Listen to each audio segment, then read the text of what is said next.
God rose Jesus from the dead, you guys.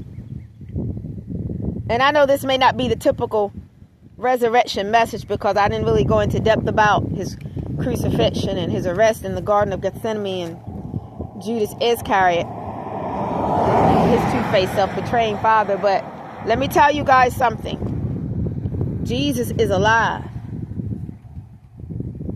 Be not deceived, Jesus is alive.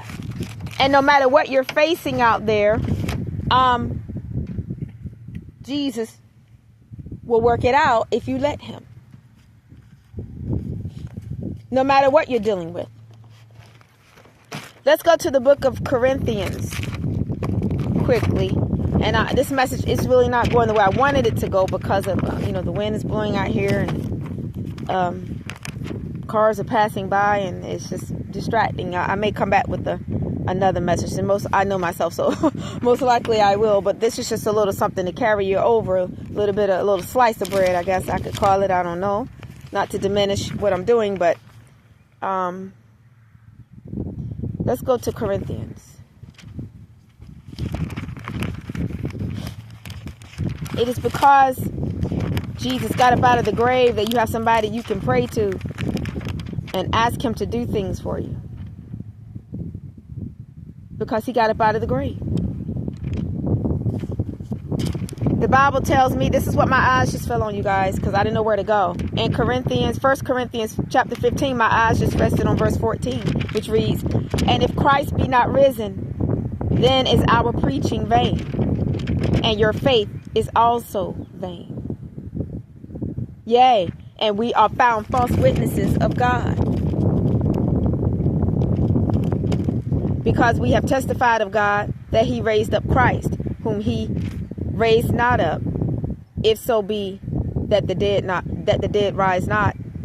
For if the dead rise not, then is not Christ raised? And if Christ be not raised, your faith is vain. Ye are yet in your sins." That's the message right there, you guys.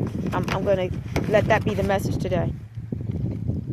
That if Jesus Christ is not alive, for everybody out there that think they're going to heaven, you're still a sinner.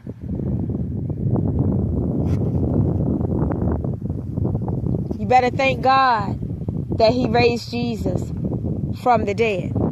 You better thank God that he has given you an opportunity to walk those streets of gold. You better thank God that you have an opportunity to see what our brother John saw on the island of Patmos. You better thank God that when John said, "And I saw a new heaven and a new earth, for the first heaven and the first earth were passed away, and there was no more sea." You better thank God that you have the opportunity to see that new heaven and that new earth. You better thank God that he will wipe away all tears from your eyes. You better thank God that there will be no more death. You better thank God that there will be no more sorrow. You better thank God that there will be no more crying. You better thank God that there will be no more cheating. You better thank God that there will be no more gossiping. You better thank God that there will be no more backbiting. You better thank God that there will never be again any more forsaking. You better thank God that there will never be any more of a demonic world system that wants to hold you down and have you sleeping outside like a dog while they sit and splurge on their own homes. Oh my gosh, you better thank God that he has a payday for the wicked. You better thank God that, let me tell you something, you better thank God you got a word for the wicked to tell them, rejoice in your riches now, because there will be hell to pay.